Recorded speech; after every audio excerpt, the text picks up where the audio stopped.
Honorable Chairman of the Legislative Council, Honorable Speaker of the Legislative Assembly, Honorable Chief Minister, members of the Council of Ministers, members of the Legislative Council and Legislative Assembly, and the hard-working and the peace-loving people of Telangana.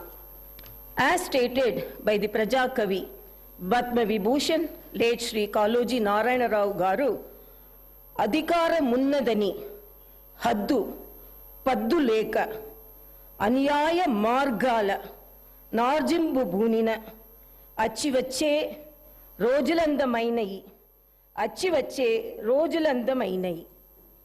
I stand before you today with gratitude for the trust and confidence bestowed upon us by the people of Telangana. The recent elections marked a decisive moment, a collective call for change and equitable progress. The message was clear and resonant. The people of Telangana yearned for freedom, democracy, and governance that reflected their aspirations.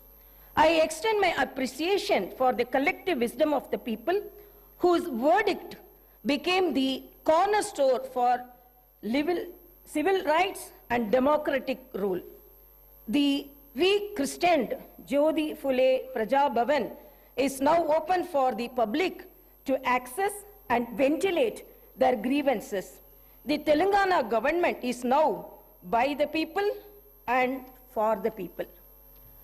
I commend Chief Minister Sri Anumula Revanth Reddy for articulating the government's commitment to serve as the people's servants in a true democracy.